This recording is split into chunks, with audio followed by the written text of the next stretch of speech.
Buenas tardes y bienvenidos a este experimento. Vale. Dentro del proyecto Silva et Fruges en Cascantun, apoyado por el Gobierno de Navarra y dentro de la Asociación Muérdago, pues Josu Arambarri y Marta Gómara van a hacer, como digo, este experimento, esta conferencia pues cercana, que esa es la idea, ¿vale? Supongo que Marta sí que la conocéis todos, es, entre otras muchas cosas, directora del proyecto de arqueología de Cascante y de la Semana Romana de Cascante. Quien no haya ido todavía a la exposición está más que a tiempo. Así que, sobre todo, presentaros a Josu, que es pues un poco el corazón del proyecto. Josu es palinólogo, es licenciado en Geografía, profesor de Geomorfología en la Universidad del País Vasco y doctor en Ciencias del Cuaternario, ¿vale? Así que, bueno, pues sin más, os dejo con ellos, como decía, en este experimento. Bueno, antes de nada, agradecer a Ángel y a todos los que habéis venido la tarde de hoy a escuchar esta historia natural de la vid y producción de vino en Cascantun que hemos bautizado. Y agradecer también tanto a Muérdago, que es quien nos pues convocó el año pasado para empezar a trabajar en el yacimiento de Pío Cordero e intentar también reconstruir un poco cuál es la historia natural de la vegetación que tenemos en nuestra comarca, y también pues, conocer cuáles eran los medios de producción que teníamos en estas excavaciones tan fabulosas de cronología más romana, ¿no? Hemos decidido, tanto Marta como yo, estructurar la charla en dos apartados. En primer lugar, me voy a centrar en detallar cuál ha sido la historia natural de la parra o de la vid a escala mundial, y luego Marta se va a centrar en detallar pues, cuál ha sido la estrategia de producción de vino en Cascantun, diría desde la antigüedad, ¿verdad? Entonces, os presento el protagonista de hoy, que va a ser que será la vid. Es una planta que conocemos todos, e incluso seguramente algunos en vuestro jardín o en vuestro huerto lo vais a tener. Y como bien sabéis, pues ha sido una planta que ha tenido un gran valor económico pues durante muchos miles de años, ¿no? De ella se obtiene el vino, pero también pues, su fruto, que sería la uva, que pues es codiciada por diferentes comunidades, ¿vale? La vid, la parra, de nombre científico es Vitis vinifera, y ya su apellido, pues, nombrado por Linneo, ya nos habla de que esta planta sirve para producir vino y por lo tanto pues su valor ha sido altamente venerado, ¿vale? Se dice que muchas culturas a lo largo de los últimos 7000 años pues han apreciado esta planta, y no solamente desde la época de los griegos o romanos, sino también en época medieval, pues ha sido una planta que ha tenido gran impacto en nuestra economía. De forma botánica podemos decir que es un árbol que en condiciones naturales puede llegar incluso a tener 30 metros de altitud. No obstante, pues el ser humano ha sabido cuidarla, ha sabido podarla, y normalmente pues las parras no suelen alcanzar mayores elevaciones a 1 metro, y pues sabéis que tiene un tronco muy retorcido, muy duro, y que ha sido pues, bien apreciado también en la antigüedad.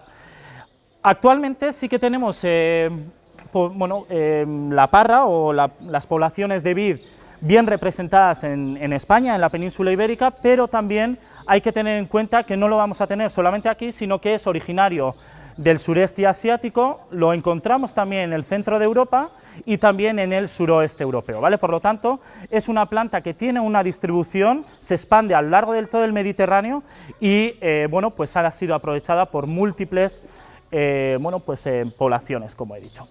También podemos encontrarlo ya en la península ibérica, no solamente en el interior, lo que sería el Valle del Ebro o el sur de la península, sino también en la cornisa cantábrica, en la zona de Guipúzcoa, en la zona de Vizcaya. Sabéis que las parras tienen un alto valor y pues alchacolí será una de las producciones típicas de esta zona, ¿vale? Podemos decir que se adapta a un clima no muy cálido, le gusta valores de humedad relativamente elevadas y las temperaturas de invierno serán también importantes para un buen crecimiento de su fruto. En este mapa, bueno, pues todo lo que he mencionado de su propia distribución aparece bien reflejado. Esencialmente se distribuye en la parte central de la cuenca mediterránea. Vamos a tener otras dos zonas de gran importancia de la producción de vino, tanto en la actualidad como en la prehistoria, que será la zona de Levante, es decir, Israel, Palestina, Jordania, pero también toda la zona del sur del Mar Negro o incluso del Mar Caspio, y luego también esa distribución separada de la cornisa cantábrica y también poblaciones de vid en el sur de la península ibérica, ¿vale? Y ahí todas las variedades y producción de bueno, variantes de este vino que podemos encontrar. Además de ello, y cuando hablamos de vino tenemos que tener en cuenta que bueno, hay ciertas variedades en la producción de uva que, si bien es cierto que todo es la misma especie, la propia adaptación a diferentes tipos de sustrato, diferentes tipos de clima o diferente grado de humedad hace que tengamos variedades diferentes de uva. No obstante, todo va a ser Vitis vinifera, subespecie vinífera en este caso. Sí que me gustaría decir que, aunque nuestras parras, lo que encontramos en los campos, bueno, por ejemplo en la península ibérica, la mayoría sí que son producto nuestro, del ser humano, sí que podemos encontrar parras en su contexto natural. Y normalmente este contexto natural suele estar ligado a los ríos, ¿no? En los cauces fluviales podemos encontrar parras que suelen presentar una estrategia muy lianoide, van creciendo en ese bosque ripario y dan una sensación de, bueno, pues de selva un poco compacta, ¿vale? No obstante, la parra que estamos encontrando en los yacimientos, o la vid que estamos encontrando en los yacimientos de cronología romana, sabemos que su origen es mucho anterior, se remonta en torno a hace 65 millones de años, es un lapso temporal enorme, bueno, sería coetáneo a los dinosaurios, por lo tanto, se cree que esa familia antigua de la vid, que tenéis ahí, bueno, pues un fósil en una roca con toda la venación que, bueno, pues se parece a la hoja de vid actual, no sería Vitis vinifera, pero sí un pariente cercano, se generó o apareció en un contexto de clima tropical. También tenemos ejemplos de estas plantas en Asia, en América y en Europa hace 55 millones de años, y esto nos da una idea de que en ese momento, cuando había bueno, pues, ese macrocontinente, Vitis, o pariente de la vid, tenía una representación muy elevada en un clima tropical.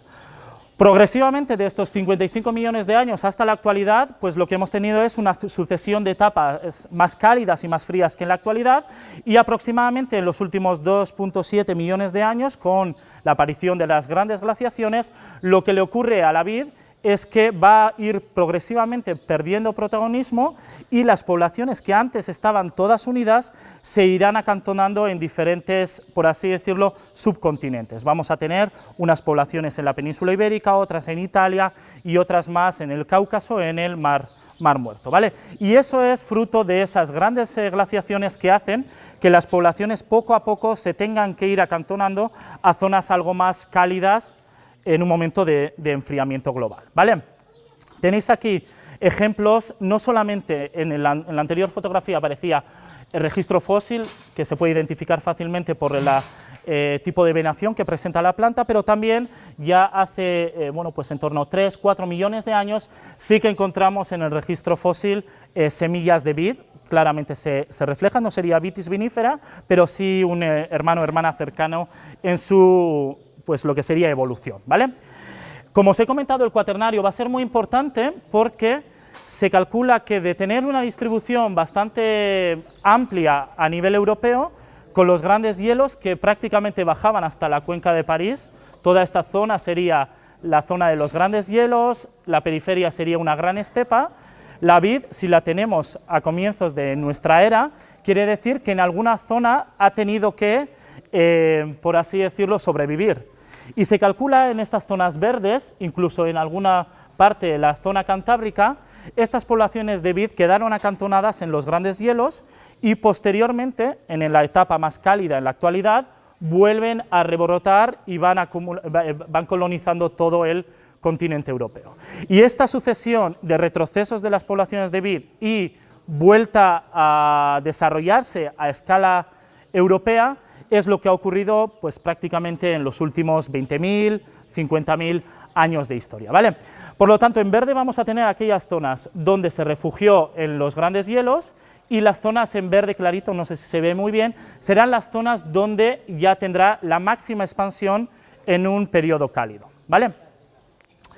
Dicho esto, tenemos que tener en cuenta también que, aparte de toda la historia natural de la vid, es decir, hasta ahora no he hablado de intervención humana en el paisaje, ni intervención humana a la hora de propagar las poblaciones de vid. Sí que es cierto que en la prehistoria reciente, en la prehistoria reciente, en los últimos aproximadamente 10.000 años, ya sí que tenemos la aparición de la agricultura en Oriente Próximo, concretamente en lo que sería la zona de Mesopotamia, en las cuencas fluviales del Tigris, del Éufrates, pero también del Jordán. Lo curioso es que ya en los yacimientos arqueológicos de época neolítica, en torno a hace 10.000 años aproximadamente, aparecen semillas de vid, donde en parte pueden ser naturales, pero hay indicios de cierta domesticación. Esto quiere decir que ya ese contacto del ser humano con, o esos agricultores, con la vid, hace que, pues que haya un interés creciente en saber, las estrategias de consumo, pero también las estrategias de domesticación y estrategias de producción. Y esto va a ser muy importante.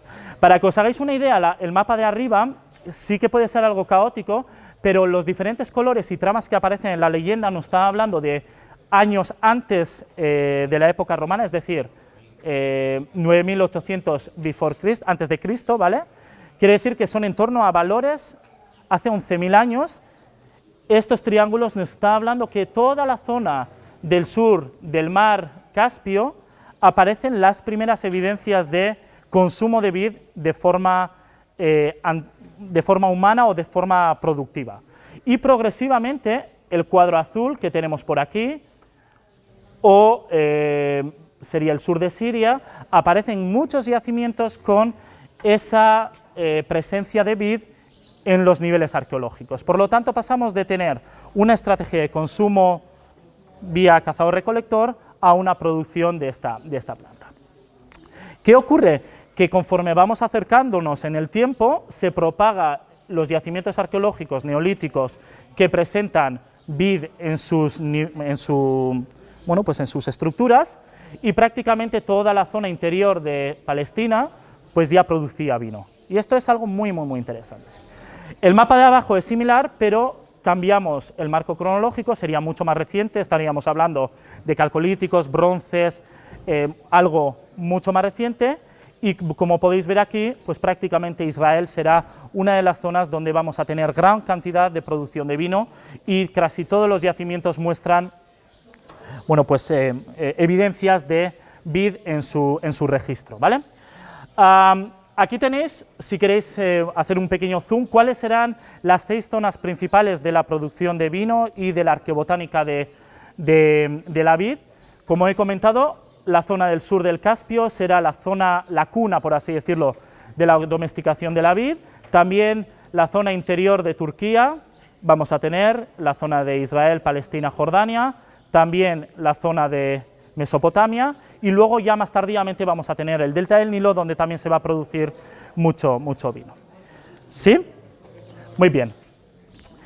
Y teniendo en cuenta este patrón de domesticación en Oriente Próximo, lo siguiente es ya la migración hacia toda la parte occidental europea, fruto de la colonización por parte de diferentes culturas. Primero va a ser la colonización de Creta o de Chipre, y luego ya será lo que sería el Mediterráneo central, junto a todas las culturas que van floreciendo en ese momento, hasta llegar en torno a la época romana, a esa difusión de la vid en la península ibérica. No solamente la cuenca del Ebro, que será algo que a nosotros especialmente nos interesa, sino también en el sur, donde sí que habrá ya un foco de producción de vino muy importante, pero también hay evidencias y vestigios de producción de vino en el norte. No serán tan importantes como en el Mediterráneo, pero sí encontramos semillas de vid, por ejemplo, en varios yacimientos de Guipúzcoa, ¿vale? Dicho esto, bueno, la representación y esa relación con la parra, con la vid, a lo largo de toda la historia se ve reflejado en multitud de obras o de arte, como podéis en esta zona, ¿no? Desde bien la producción a la recolección y el tratamiento de la propia uva, incluso la forma de producción en las tinajas, etcétera. No solamente entiendo que en época egipcia, sino también en época griega, ¿vale? Aquí exactamente lo mismo, tenemos las parras con ese formato lianoide, la recolección, el tipo de procesamiento, etcétera. Y en esta gráfica se ve muy bien no solamente la fase de domesticación de la vid, sino también la producción de vino. No solamente se emplea con fines de comernos el fruto, la uva, sino también el tratamiento, el procesado y entiendo que el comercio, ¿no? Empezando por la zona del Cáucaso, que sería la zona de domesticación, hasta la difusión en el norte de África y la expansión por parte de las diferentes culturas hasta la zona central occidental europea, al Nuevo Mundo, Edad Moderna, incluso hasta la producción más industrial actual de vino. Bueno, hasta aquí un poco la introducción a lo que es la historia de la planta en sí, los focos o las zonas de domesticación, la cronología un poco de la domesticación y de la difusión, pero claro, a nosotros no solamente nos sirve saber qué ocurre en Oriente Próximo, sino saber si esto mismo que estamos viendo en la literatura lo tenemos en los yacimientos de Cascantum, ¿no? Al final sabemos, y Marta esto lo va a comentar más tarde, tenemos estructuras de producción claramente identificados en Piecordero, que es una de las villas que estamos trabajando, pero lo que nos falta es el resultado botánico, es decir, la cultura habla, por supuesto, de que hay producción, tenemos las herramientas, tenemos la propia metodología, por así decirlo, pero lo que nos falta son las evidencias botánicas, si hay o no uva aquí, o si puede emplearse para otros fines, como puede ser la producción de aceite. Entonces, cuando nos planteamos este proyecto ya el año pasado, empleábamos la arqueobotánica como la metodología clásica para dar respuesta a estas preguntas. Nos planteamos cuándo y dónde se domestican las plantas, esto lo hemos visto, que Oriente Próximo será, junto con otras zonas de Asia, las zonas más importantes para esa domesticación del trigo, el arroz en China, etc. Si hay cambios en la morfología de la planta una vez que bueno, pues se empiezan a coger las mejores variedades, se hibrida, etc. O si aparecen nuevas especies que son exóticas al Valle del Ebro, ¿vale? Entonces, para eso la metodología clásica que hemos estado llevando junto con los alumnos de la Universidad de Navarra es bueno, el tanque de flotación, la máquina de flotación, que como veis en estas fotografías es un método un poco, no quiero decir artesanal, pero sí físico, donde lo que vamos a tener es un circuito cerrado de agua, estructurado en diferentes tanques llenos de agua, junto con varias mallas de diferente luz de malla, y lo que hacemos es verter parte del sedimento que obtenemos en el yacimiento arqueológico, lo vertemos a la primera cubeta, hay una primera filtración de todo ese sedimento, flotan las semillas que son de mayor tamaño, y con una corriente que estamos generando con agua, lo que hacemos es pasar a la siguiente cubeta, donde vamos a tener una segunda filtración, un filtrado, y por lo tanto las semillas más pequeñas quedan en esta malla. Este agua vuelve a circular y vamos a tener otra serie de filtros donde la fracción más pequeña de esos restos botánicos se queda y todo ese agua, a partir de una válvula, recircula y vuelve a empezar todo el circuito. Por lo tanto, es una forma física en la que grandes cantidades de sedimentos se van flotando y nosotros vamos acumulando en estas telas de diferente luz de malla todo el residuo botánico que estamos obteniendo. Para que os hagáis una idea, y es una de las preguntas que siempre aparecen, ¿de cuánto es las mallas que estamos trabajando? Bueno, pues para que os hagáis una idea, la primera de ellas suele ser en torno a una mosquitera, 2 milímetros, la siguiente puede ser de luz de malla de 1 milímetro, y el resto de mallas pueden ser en torno a 0,5, medio milímetro o la cuarta parte de 1 milímetro. Por lo tanto, el trocito de semilla que aparece ahí es prácticamente muy pequeño, ¿vale? ¿Qué es lo que estamos viendo nosotros? Bueno, pues la tela, en este caso sería una malla muy pequeña, todo lo que está quedando en el centro de esa malla será carbón, que nosotros, a partir de diferentes criterios que vamos a ver más adelante, podemos identificarlo anatómicamente y decir, bueno, pues si es de olivo, si es de un cerezo o si es de vid, ¿vale? Y lo más importante aquí, y muchas veces además es lo que nos paraliza, la propia flotación, es el tiempo. Aquí tenemos un día maravilloso, ayer también, que hemos llegado a 35 grados y eso hace que los residuos de esos tanques que estamos obteniendo se secan muy rápidamente y la investigación puede empezar, pues eso, se puede agilizar. Pero imaginad hacer esto pues en Bilbao con 18 grados, ¿no? Tarda mucho ese secado y además hay que hacerlo a temperatura ambiente. Entonces, la metodología es muy lenta, hace falta mucha paciencia y bueno, pues los alumnos se han portado genial y además bueno, pues, lo han hecho de maravilla. Para que os hagáis una idea, el día de ayer y hoy hemos flotado en torno a 100-120 litros de sedimento, que es una cantidad importante, y a algunos niveles incluso han salido muestras interesantes que bueno, en los próximos meses ya tendremos algún resultado. Y la segunda parte del proyecto ya no solamente es obtener ese filtrado en las mallas de los carbones o de las semillas que aparecen, sino también es un trabajo mucho más exhaustivo, mucho más micro, porque lo que nos interesa ver en los niveles arqueológicos, en este caso sería Pie Cordero, que está aquí al lado, es estudiar cómo el polen se ha ido acumulando en los últimos miles de años, ¿vale? Y para eso hay una disciplina que os lo voy a presentar ahora, es la palinología, y lo que hay que hacer es obtener sedimentos, se suele analizar en laboratorio mediante diferentes tratamientos físico-químicos, y lo que obtenemos son en microscopio estos granos de polen tan divertidos y bonitos que tenéis delante. Cada uno de los granos de polen sí que presenta unas características particulares, como es este de aquí, que veis que tiene múltiples agujeritos, sería el nogal, que por cierto es una de las plantas que aparece hace 2000 años aquí en Cascante, es decir, cultivaban el nogal, incluso se sigue haciendo en la actualidad.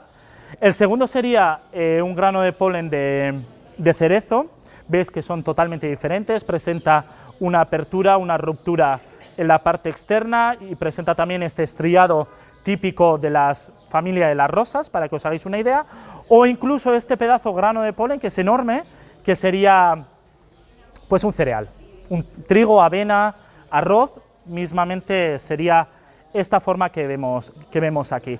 Entonces, ya el año pasado, en octubre, empezamos a coger muestras en el propio yacimiento, obtuvimos resultados que vamos a ver ahora y esperamos que para septiembre abramos otra vez el yacimiento de Pie Cordero y que hagamos otro perfil, en este caso en uno de los lagos de vino que Marta os va a comentar ahora, y que testifiquemos que realmente hay producción de vino in situ, ¿vale?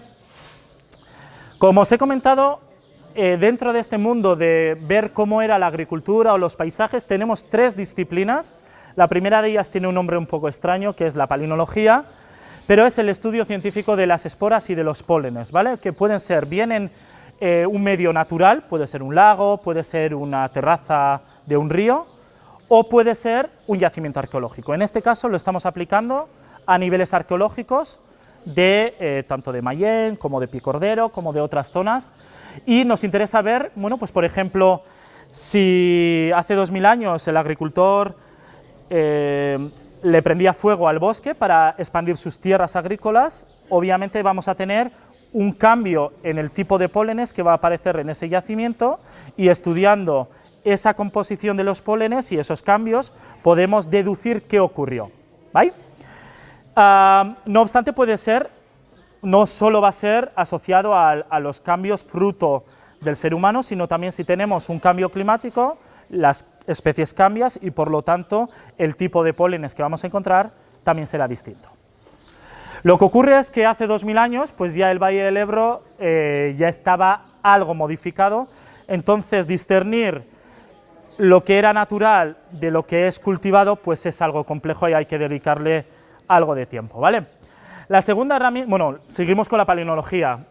aquí tenéis un poco esta figura que está en inglés, pero bueno, yo creo que se entiende bien. Tenemos una cubeta, que en este caso sería un yacimiento arqueológico. Bueno, me da igual que sea un lago, que sea bueno, pues un huerto o que sea un yacimiento arqueológico. La idea, lo que nos dice la propia teoría palinológica, es que los sedimentos se van acumulando conforme pasa el tiempo y esos sedimentos acumulan el polen que tiene. Si nosotros a nuestro coche no le pasamos el paño en una década, lo que vamos a tener es la acumulación de polen en 10 años. Si las plantas que tiene alrededor ese coche han ido cambiando de forma intencionada, el polen que va a aparecer ahí también ha cambiado radicalmente. Pues esa lógica, llevando a una escala más arqueológica o geológica, es lo que va a acumular un lago. ¿Me explico, verdad? Muy bien. Y tenemos que tener en cuenta también, y esto sí que es importante, es que no todos los tipos de pólenes que vamos a encontrar en un yacimiento van a ser siempre bueno, pues distribuidos o transportados por el viento, que es la gran mayoría de plantas producen polen y se dispersan a partir del viento. Hay algunos que se dispersan también a través de los insectos, entonces hay que calibrar muy bien cómo reconstruimos la vegetación en torno a un yacimiento, porque ese factor de viento versus insectos lo tenemos que incluir en la ecuación, ¿vale? La segunda aproximación, y es lo que estamos llevando a cabo en Pie Cordero, es el estudio de las maderas que estos chicos y chicas están obteniendo a partir de la flotación. Y es que todos los fragmentos de madera que hemos visto en esas cubas, en esas mallas, se pueden identificar mediante los criterios anatómicos que tiene la propia madera. Sabemos, y esto lo sabéis todos y todas, que la madera, la propia densidad, el tipo en el tacto de todas las maderas no son iguales. No es igual la madera de un nogal que la madera de un olivo, que la madera de un cerezo. Y eso es debido a cuál es la estructura de la propia madera en su interior.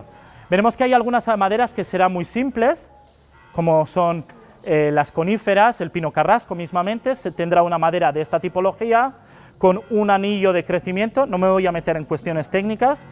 Otro anillo de crecimiento, es decir, vamos a tener el año 2015, por ejemplo, el año 2016 y el año 2017. ¿Por qué? Porque sabemos que en nuestras latitudes todos los árboles van generando un nuevo anillo de crecimiento conforme pasa su vida, ¿no? Igual que nosotros. Y presenta además ciertos canales, como pueden ser los canales de la resina, que serán criterios muy importantes para deducir cómo era el árbol que estaban talando para hacer la hoguera o para hacer las vigas de esa casa de la villa romana. ¿Sí? Es un poco difícil de creer, pero en el microscopio esto se ve perfectamente, ¿vale? Entonces, lo interesante aquí, y os lo voy a explicar ahora, es que lo que queremos ver es qué es lo que cultivaban estos romanos, si es una estrategia en producción de vino y por lo tanto muchos viñedos, o por lo contrario tenían una estrategia de producción de aceite. Y por último, y esto ya lo hemos visto todos cuando nos comemos una uva o un melocotón, es que va a tener el hueso dentro, y esos huesos también se pueden extraer del yacimiento arqueológico. Lo que tenemos que tener es mucha paciencia para flotar todo esto, y esto lo sabemos, y identificaros, saber botánicamente este trocito que es de medio milímetro a qué planta pertenece. Si tenemos una estrategia, una vía romana de producción de aceite, pues uno cabe pensar que tendremos muchas aceitunas en el registro arqueológico, ¿verdad? Entonces, todo eso hay que documentarlo, no solamente la forma de producción de aceite nos sirve, es decir, el material que aparece en el yacimiento, sino también la evidencia botánica, ¿vale? Y dicho esto, bueno, pues nuestras 3 preguntas de investigación para esta campaña han sido: ¿se producía vino en época romana en Cascante? Es la primera directa. ¿Y existe no evidencia arqueológica, que sabemos que sí, sino evidencia arqueobotánica? ¿Lo tenemos o no? ¿Solo vino se producía o tenemos algún otro registro botánico para decir que, bueno, puede haber una estrategia de producción mixta con viñedos, pero también campos de, bueno, pues de olivos o otra serie de plantas? ¿Y qué ocurre con el resto de comunidades vegetales? ¿Ya Cascante estaba tan abierto como en la actualidad cuando se deforesta toda la cuenca del Ebro? Bueno, pues este tipo de datos nos pueden servir para dar información de cuándo se produce este cambio, ¿no? Y la primera de las preguntas, bueno, es un diagrama un poco complejo, no me quiero meter en profundidad, pero para que veáis de una forma un poco clara, cada uno de los nombres que aparece aquí será un nivel arqueológico, ¿vale? Y los porcentajes que aparecen aquí, 0 quiere decir que va entre 0 a 5%, quiere decir la cantidad de polen que encuentro de esta planta en concreto. Por ejemplo, en el primer caso, el pino carrasco, de forma natural, en este yacimiento tiene una presencia del 5%, mientras que el vino, o la uva, la parra, llega a tener en torno a un 15%. Por lo tanto, la parra existía de forma bien documentada a partir de los pólenes. Ahora a mí lo que me falta, y es a lo que hemos venido, es documentar si hay madera de vid, ¿vale? Por lo tanto, vid, bien representado, pero una de las grandes sorpresas que hemos tenido en la anterior campaña es que aparte de la vid, vamos a tener también otra serie de plantas que van a aparecer. Y quizá la más importante, que yo no me esperaba, es que tenemos porcentajes en torno al 4% de nogal, estos valores han aumentado en torno al 10% de castaño y en algunos niveles, 20% de olivo. Entonces, no solamente había una estrategia de especialización del vino, sino que el resto de plantas que traen los romanos, por así decirlo, también está muy bien representado y lo tenemos que buscar. Y la tercera pregunta, si realmente Cascante estaba abierto, tenía ya pues, toda esta apertura del ecosistema con esa estepa, grandes arbustiva, muy poca cobertura arbórea, lo seguimos viendo aquí. Es decir, ya en los niveles más antiguos de Piecordero, que ya nos dirá Marta de qué cronología son aproximadamente, vemos que ya Cascante era un entorno abierto, es decir, en los últimos 2000 años es posible que se haya estepizado más, pero ya hace 2000 años Cascante era un entorno bastante abierto. No obstante, los niveles más de arriba, es decir, los más modernos, muestran que esa apertura es ya muy evidente. ¿Cuáles son las plantas más típicas de aquí? Bueno, no sé, localmente no sé cómo se llaman, pero las quenopodiáceas son estas que van rodando y que son, ¿cómo? Espantazorros. Espantazorros. Bueno, pues será la comunidad más importante, la artemisa también y muchas compuestas, ¿vale? Importante también ver, y esto hablando con Rafa, él me comentaba, Joyoso, pues me llama mucho la atención esos porcentajes, aunque sean mínimos, de quejigo que podemos encontrar, de olmo, de fresno, de alguna encina, seguramente vendrán de la zona del Moncayo. Ojo, es polen, vuela mucho y tenemos otros registros en el Moncayo que nos hablan de porcentajes muy elevados, por lo tanto yo creo que por lo menos los abedules, los avellanos, los quejigos vendrán de esa zona. No obstante, los olmos sí que los hemos encontrado en madera y fresnos también, eso quiere decir que talaban este tipo de plantas, ¿vale? Entonces, por mi parte, deciros que esto es lo que encontramos, no son fotografías propias de Piecordero, pero muy similares. Este es el protagonista, la vid, el polen de la parra, que tiene una protuberancia en el centro de su grano de polen. El exterior también es muy representativo porque coge esta forma en forma de pequeña estrellita, mientras que la madera es espectacularmente bonita. Si os fijáis, tiene gran cantidad de poros, es una madera muy difusa. Estamos hablando a escalas, este trocito de aquí sería de medio milímetro, o sea, estamos trabajando a escala de micras, ¿vale? En el microscopio de alta resolución, y para que os hagáis una idea, este grano de polen tiene en torno a 18 micras, o sea, son cuestiones que a simple vista no lo podemos ver. Entonces, por mi parte, decir que, bueno, pues que vamos a seguir trabajando en Cascante muchos años, porque tiene muchísimo potencial para saber cuál ha sido, bueno, pues la estrategia de producción. Conforme van saliendo más villas, tenemos que flotar más muestra. Oye, si hay algún voluntario que se quiere mojar los pies, manos, haciéndolo flotación, pues bienvenido, bienvenida sea, porque bueno, pues es un trabajo que lleva mucho tiempo, pero es muy gratificante y estamos muy contentos con los resultados.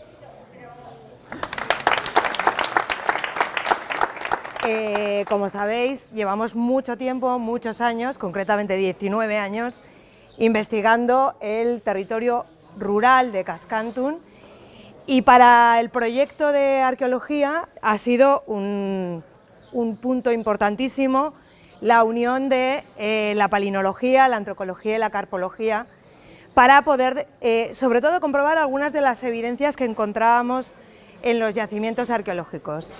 Por eso quiero agradecer a la Asociación Muérdago que empezase este proceso de trabajo, que sin duda está aportando muchísima información. Josu ha dicho ahora mismo que ya en época romana se veía como el paisaje se había empezado a abrir, ¿no? Que ya estaba, que era un paisaje cercano al que estamos acostumbrados ahora. Desde la arqueología lo habíamos empezado a ver, porque si os fijáis, Cascante está aquí, ¿de acuerdo? El Ebro, el Valle del Keiles. Este mapa, con estos puntitos azules, veis que no hemos puesto Cascantun ni Cascante, sino Caiscata. Este mapa es del periodo de la llegada de Roma a nuestro territorio, en torno al siglo II antes de nuestra era, ¿vale? ¿Qué es lo que encontramos en las evidencias arqueológicas? Todos estos puntitos que vemos son yacimientos arqueológicos de ese periodo, ¿vale? Del periodo republicano romano. Vemos que hay una concentración en diferentes puntos, pero no son muchos los yacimientos que hay. Fijaros en este. Han pasado apenas 100 años y se multiplican por 20 el número de yacimientos agrícolas que se dedican a la producción y a la explotación del territorio. Eso quiere decir que los cambios que se han producido en el paisaje son muy abundantes, porque ha tenido que haber deforestaciones, roturaciones de nuevas tierras para introducir algunos de los nuevos cultivos, como ha dicho Josu, pero sobre todo para explotar ese amplio territorio que tenía Cascantun en el siglo I-II después de Cristo, ¿vale? O sea, en unos siglos se pasa de este paisaje de yacimientos agrícolas a este. Todos estos puntitos que vemos rojos son lo que denominamos como villas, son yacimientos que no están excavados, por supuesto, están localizados en superficie y tienen más de 1 hectárea de extensión. Hay más que son mucho más pequeños, pero para que os hagáis una idea de cuál es la explotación que sufre el territorio en época romana, ¿de acuerdo? Esto es lo que teníamos planteado hasta hace un año, y ahora con todo lo que todas las nuevas restos que estamos encontrando, que son tan chiquititos que era imposible, pues estamos viendo. Pero concretamente, ¿cuáles son las evidencias, además de los pólenes, de las semillas que empezaremos ahora a tener resultados y de los carbones, que teníamos en el Valle del Keiles? Evidencias arqueológicas, ¿vale? Ahora ya sí que vamos a pasar a época romana. En época romana, en el Valle del Keiles está organizado y gestionado por 2 ciudades, son Turiaso, en el sur, la actual Tarazona, y Cascante, cerca de la desembocadura del Keiles. ¿Qué evidencias arqueológicas tenemos? Pues entre los 2 territorios podemos ver estos puntos que son yacimientos arqueológicos en los que hemos encontrado o bien contrapesos de prensas de vino o lagos que nos indican que ahí había una producción de vino o de aceite. Muchos de ellos no están estudiados, simplemente pues bueno, cuando hay roturaciones de campos o remociones de tierra aparecen sin una excavación y sin un contexto arqueológico, ¿de acuerdo? Me lo salto. Bueno, vemos aquí esos yacimientos con sus nombres, pero vamos a hablar de algunos en concreto. Vamos a hablar de los que tenemos evidencias que son antes del imperio, o sea, de época republicana, ¿vale? En concreto, 3 de ellos. Uno de ellos está en la frontera entre el actual Cascante y el actual Tarazona, se llama la dehesa Cintruénigo 3, yo creo que se ve bien, vemos aquí un lago, ¿vale? Con morteros de cal, que eso es bastante importante, y esto fue excavado por el Centro de Estudios Turiasonense hace unos años, y su propuesta es que es un centro de producción de vino del siglo II a.C., finales del siglo II, principios del siglo I, que muchas veces se dice celtibérico, pero tenemos que tener en cuenta que ya todo este territorio está bajo dominio romano. Y como Josu ha apuntado antes, muy sutilmente, o pasando un poco por encima, la viña, las vides, parece que llegan aquí en época, o sea, con los romanos, ¿de acuerdo? Por supuesto que los materiales, bueno, podéis leer porque están publicados, pero, bueno, diríamos que es un pequeño centro de producción de vino de época republicana, de ese periodo en el que no hay de ese momento en el que hemos visto los puntitos azules, ¿de acuerdo? En Cascante tenemos otro de esos pequeños centros de producción, también de ese final de la República, principio del Imperio, en el momento del cambio de era, ¿vale? Esto es el yacimiento de Camponuevo I. ¿Qué es lo que encontramos allí? Pues si nos fijamos aquí, tenemos otro lago, ¿de acuerdo?, de características similares al que hemos visto de Tarazona, también revestido con morteros de cal, y en este encontramos una gran tinaja, un dolium, que está en el Centro Cultural Avenida, que sería para contener el vino. Y el tercero de esos centros de producción excavado es el Torculario, o sea, en el sector 1 de Piecordero, este complejo, que aunque parezca muy grande, no lo es tanto, que tiene esta sala que era donde se prensaba la uva, y estos lagos donde se depositaba el mosto para su primera fermentación, y esta sala de aquí que era la bodega, o sea, donde se guardaba el vino hecho, ¿de acuerdo? ¿Qué pasa con estos 3 centros de producción? Que son de un tamaño pequeño, ¿vale? ¿Qué quiere decir eso? Que probablemente, esto es uno de los lagos del sector 1 de Piecordero, lo que utilizarían sería pequeñas prensas. Esta yo creo que en cualquier museo etnográfico la podemos ver, y yo creo que todavía en muchos sitios cuando se hace el vino de forma artesanal se utilizan pequeñas prensas que lo que hacían eran producciones pequeñas, es decir, para el comercio en los mercados cercanos. Seguramente Turiaso y Cascantun, las dos ciudades, o para la venta entre los propios centros rurales, ¿vale? Era, como digo, y esto es importante, una producción probablemente bastante pequeña y dedicada al comercio local. ¿Qué pasa en el siglo I después de Cristo, ya de nuestra era? Hay un auge económico en toda la zona, es ese mapa que he puesto lleno de puntitos rojos con decenas de villas, de centros de explotación rural, y aparecen, tenemos solo uno excavado que está en Piecordero, es por eso que estamos allí trabajando, un gran centro de producción que está formado por 3, esto es el dibujo, ¿vale?, la planimetría, no tenemos una fotografía aérea de todo el conjunto, porque como lo vamos excavando por fases y tapando, todavía no la tenemos, pero bueno, tenemos lo que llamamos el calcatorium, la zona de pisado, luego vamos a ver alguna foto, el torcularium, con 2 grandes prensas de viga, pues luego veremos los contrapesos, con otro lago, y luego una gran cela binaria, una gran bodega, donde se conservaba el vino. Tenemos una imagen aérea de la primera campaña de excavación de uno de estos lagos. Esto son 2 metros, ¿vale? Esta escala es de 2 metros por hacernos un poco la idea de las dimensiones. Esta es la parte de esa gran sala de prensado, aquí estaría, bueno, se ve ahí, vemos aquí el contrapeso y aquí es donde esa gran viga, que luego veremos una reconstrucción que hemos hecho, prensaba la uva. ¿Por qué insisto en esto? Porque esta producción no está destinada solo al consumo y a la venta en los mercados locales. Es muchísimo más grande y probablemente estaba pensada para exportación.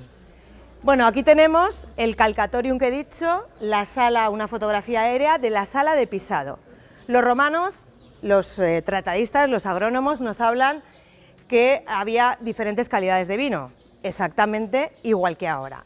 El vino de primera calidad era la del pisado, ¿vale? Se pisa la uva en esta sala y va a parar a este lago donde se produce esa fermentación. Con todo el ollejo que queda, con muchísimo mosto todavía, pasa a las salas de prensado mecánico con esas prensas de viga enormes que seguro habéis visto en museos etnográficos o en pequeñas zonas que todavía se utilizan, ¿vale? Donde se producía el vino de segunda calidad. Llegan a hacer hasta de tercera y cuarta calidad, pero no es el objeto de esta charla, ¿vale? Este es uno de los contrapesos. Este contrapeso nos ha permitido, con las dimensiones de la viga y todo el sistema de producción, nos ha permitido saber qué tipo de prensas tenían, y esta es una propuesta que hemos hecho de reconstrucción de una de esas grandes prensas de viga. Es una prensa de torno, nosotros nos ensimismamos muchas veces con cosas que a la gente le parecen, bueno, de torno, ¿qué más da que sea de torno o de tornillo? Pues no, porque nos está hablando también de cronologías. Las prensas de torno son más antiguas que las prensas de tornillo, entonces estas se empiezan a utilizar en época republicana, pero sobre todo en la época en la que tenemos datada la villa de Piecordero. Y tiene una característica especial que no se suele dar, se da en nuestra zona, en Yolanda Peña, que viene dentro de unos días a hablarnos a las conferencias de la Semana Romana, que es especialista en esto, le llama el caso navarro de las prensas, que es que las grandes vigas solían ir encastradas en las paredes. Es algo que se da en esta zona, no sabemos muy bien por qué, ¿de acuerdo? En Piecordero, además de encontrar esos microscópicos pólenes, tenemos muchas otras evidencias de esa producción de vino y de esa gran producción de vino. Vemos aquí los fondos de tinajas, de dolias. Esto es el pasillo de acceso a la bodega, porque la bodega no la hemos excavado porque es enorme, tiene casi 300 metros cuadrados y casi 3 metros de profundidad, lo cual requeriría una excavación que en estos momentos no se puede dar, aunque ya yo creo que estamos empezando a dar los primeros pasos. El primero es cerca del yacimiento y en los próximos meses se va a cerrar, pero nos podemos hacer una idea un poco de ¿no? de cómo pudo ser aquella bodega. Cuando pensamos si todos pensamos ahora en una bodega de vino, pensamos en cubas. Bueno, pues sabemos que por lo menos aquí utilizaban en parte tinajas para esa producción y esa conservación del vino, aunque no descartamos que también tuviesen toneles. Otra cosa que hemos descubierto en Piecordero, y por lo tanto también en Cascantun, además de esas maravillas minúsculas y microscópicas que están apareciendo desde el año pasado, son estos sellos y estos grafitos que nos están dando el nombre de la propiedad de la villa de Piecordero, que ya deberíamos dejar de llamar la villa de Piecordero y pasar a llamar la villa de los Gratio. Tenemos unos sellos que nos hablan de una familia cascantense, y digo cascantense y no cascantino porque así es como se denominaba Tito Livio a la gente que vivía en Cascantun, que son L, no sabemos, esa L si es Livila, Livia o Lucius, no tenemos ni idea, pero sí aquí pone Grati. O sea, tenemos una familia cascantense que en el siglo II eran grandes producciones de vino, y es todavía más interesante, y es que son de origen liberto, es decir, que previamente a ser propietarios de una gran villa fueron esclavos. Que eso también es algo muy interesante para conocer no solo quién producía, sino cómo era la sociedad de ese Cascantun del siglo I, siglo II después de Cristo. No descartamos, como me habéis oído, lo de Livia o Lucius, que pudiese ser una mujer, porque hay estudios cada vez más que están hablándonos, sobre todo en Italia, de mujeres propietarias de villas y de centros de producción de artes de cerámica y ladrillos y otras cuestiones. Algo que bueno, también es bastante novedoso. ¿Y a dónde iba el vino que producían los Gratio en Piecordero? Es difícil de determinar, muy difícil, porque me podíais decir, bueno, las ánforas, que seguro que alguien ha escuchado hablar del Monte Testacho en Roma, que se sabe que todas esas ánforas venían del Guadalquivir y llegaban a Roma con las producciones de aceite, bueno, iban selladas y escritas. Problema, que las ánforas son para el transporte marítimo. Aquí nos queda un poco lejos el mar. Entonces, el vino de aquí seguramente se transportaría, como bien aparece en este relieve, en grandes odres de piel, con lo cual la evidencia arqueológica es no va a ser. En cubas de madera, en carros, algo que también es muy improbable que podamos conservarlo, o también en barcas, que podrían ser que fuesen por los... Bueno, las fuentes dicen que el Ebro era navegable hasta Varella, ¿no? Vemos aquí una pequeña barca tirada en toneles de madera. Será difícil que encontremos una evidencia, así como en las grandes tinajas sí que aparece la familia productora, será difícil que encontremos esa prueba en otros lugares de a dónde iba el vino que se producía en Cascantun. Nuestra propuesta, que está abierta a ser modificada, pues lo mismo este octubre cuando abramos la excavación y aparezca otra cosa, es que los mercados donde se iba el vino de Cascantun probablemente no fuesen a Roma, sino a la parte de la meseta o del norte de la península ibérica, que todavía no tenían grandes producciones de vino.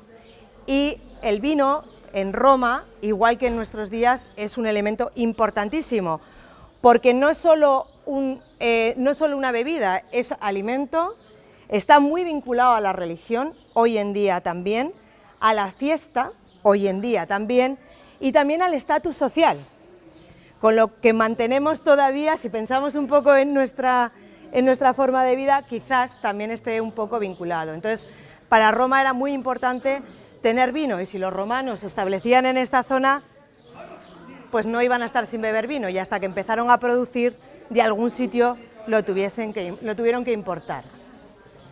Lo dejamos aquí para dejar alguna pregunta, y bueno, yo quiero agradecer a la Asociación Muérdago esta invitación y sobre todo fomentar este proyecto, porque está siendo maravilloso conocer esas cosas chiquititas que nos estaban aportando información, porque lo del castaño ha sido una sorpresa enorme, no estaba, así como lo de la viña y el olivo, que es una nueva línea que que empezamos a abrir ahora, lo del castaño pues ha sido, la verdad es que una gran sorpresa. Así que muchas gracias y no sé. Cierto es. Y al lechuguero por dejarnos estar esta tarde aquí hablando de vino.